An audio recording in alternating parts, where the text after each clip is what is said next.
भाजपा के समर्थित है तो उसके यहाँ भी नाम जोड़े जा रहे हैं। तो हम चुनाव आयोग से भी बात करेंगे और इस बारे में ज्ञापन भी हम लोग जल्दी तैयार कर रहे हैं कि किस प्रकार से बेजा फायदा इस्तेमाल इस पूरी इंस्टीट्यूट का हो रहा है।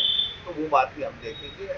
हमारे BLA पूरी तरीके से सक्रिय हैं और अब 50,000 के लगभग लोग दिल्ली में जाकर के राहुल गांधी जी और खड़गे साहब के साथ में ओंकार भरेंगे कि हम ये वोट चोरी नहीं होने देंगे और वोट चोरी के आधार के ऊपर ये सरकारें बना रहे हैं।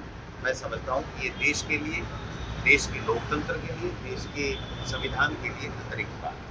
राज्य सरकार ने रजिस्ट्री को लेकर एक फैसला किया है जिससे कहा था कि रेवेन्यू का भी नुकसान होगा, क्या कहते हैं? ये तो देखो, जब सरकार बनी थी तभी से उल्टे फैसले हो रहे हैं और पर्चियां निकली। पर्चियों से कभी कोई मुख्यमंत्री नहीं बनता है। जनता की जन भावनाओं के मुताबिक जो है वो मुखिया बनना चाहिए, लेकिन यहाँ तो पर्चियों से बने और अब ऐसे ही फैसले कर रहे हैं।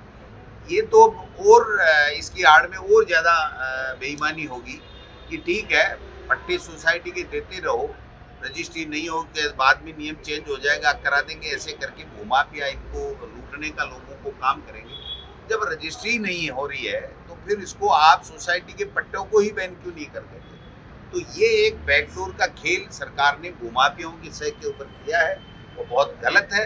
ये जो भोले भाले और साधारण जो लोग हैं, जो गाड़ी कमाई से अपना आशियाना बनाना चाहते हैं, उनके साथ में खुले तरीके से बेईमानी होगी, चीटिंग होगी, लूट होगी। इसको सरकार को देखना चाहिए। रेवेन्यू का तो नुकसान करा रहे हैं कि रजिस्ट्री नहीं होगी तो रेवेन्यू नहीं आएगा, तो रेवेन्यू का नुकसान तो हो जाए, लेकिन हमारा भूमाफिया जिंदा रहना चाहिए, उसको फायदा होना चाहिए। वो पट्टे चाहे जैसे काटता रहे, देता रहे, चाहे वो लेने वाला व्यक्ति गरीब लूटता रहे। सर, एक तो दिन में 3 बार बदलते हैं। खर्रा जी के बयान पढ़ो आप, शाम को कुछ कहते हैं, सुबह कुछ कहते हैं, दोपहर को कुछ कहते हैं। और यही नहीं, एक समय में 5 मिनट में 2 जगह बाइट देंगे, दोनों में डेट अलग बता देंगे, काम अलग बता देंगे। तो ये तो महारत हासिल है झूठ बोलने में, इसलिए झूठ का प्रोपोगंडा चल रहा है इनका। कितने दिन चलता है देखते हैं। बीजेपी कार्यालय में जन सुनवाई है, वो कह रहे हैं जनता की नहीं है, सिर्फ कार्यकर्ताओं की है। देखो, मैं तो हाथ जोड़ के मुख्यमंत्री जी कह रहा हूँ, निवेदन करना चाहता हूँ मीडिया के माध्यम से कि पहले तो इन मंत्रियों की सुनवाई तो करो, इनकी विचारों की कोई नहीं सुन रहा है। तो वो सुदान साहब ठोक गए ऐसे, अरे वो रो रहे हैं कि ऐसे हमारी नहीं मानता, ऐसे कह रहा है मंत्री मेरे पास फाइल नहीं भेजता। तो कम से कम पहले इन मंत्रियों की सुनवाई होनी चाहिए और उसके बाद में कार्यकर्ता की करें। इनके मंत्री जब प्रभारी मंत्री बनकर के जिलों में जाते हैं तो एक कार्यकर्ता नहीं आता, ये टेलीफोन करके गिड़गिड़ा करके केवल एक पदाधिकारी को बुलाते हैं कि मेरी इज्जत रह जाए। इसका मतलब इनकी अंदर किसी कार्यकर्ता को, किसी जनता को विश्वास ही नहीं है कि ये किसी की समस्या का समाधान, क्योंकि परसेप्शन ये बन गया और सही बन गया कि मंत्रियों की नहीं सुनवाई हो रही है और मुख्यमंत्री की भी नहीं सुनवाई हो रही है। तो फिर जनता की ये लोग बात क्या सुनवाई करके क्या समस्याओं का समाधान कर देंगे? धक्के दे रहे हैं वहाँ। वो गेट पास लाए हो क्या? वो गेट पास लाए हो कि 2-3 बैठते हैं CMO में, उनके साइनों से पर्ची चलती है कि वो आकर के साइन देंगे तब लेंगे। और उन्होंने तो स्पष्ट कह दिया कि हम जन सुनवाई नहीं कर रहे हैं, हम तो कार्यकर्ताओं की सुनवाई कर रहे हैं। तो कार्यकर्ताओं की सुनवाई कर रहे हो तो जनता कहाँ जाएगी? वो कह रहे 24 घंटे द्वारा दरवाजे खुले मिलते हैं।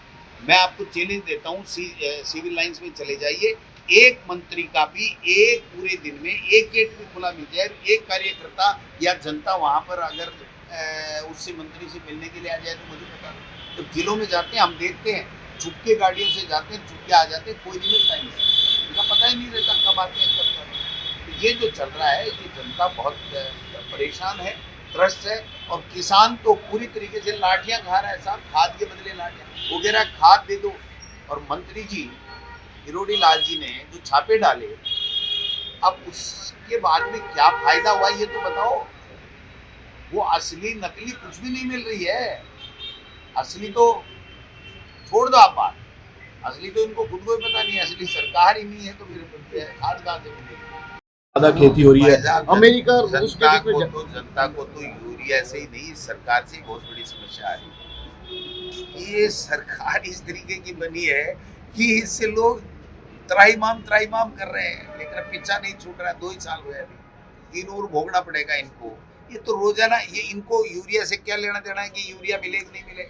इनको तो हाजिरी दिल्ली देनी है, एक पट्टा पहनाना है, एक फोटो भेंट करनी है, और आज तक मुख्यमंत्री सैकड़ों बार गए होंगे, प्रधानमंत्री जी से मिले होंगे, किसी मंत्रियों से मिले होंगे, 1 रुपए का अगर उन्होंने आकर के मीडिया के माध्यम से प्रदेश के लोगों को बताने का अगर काम किया हो कि हम ये चीज लेकर के आए।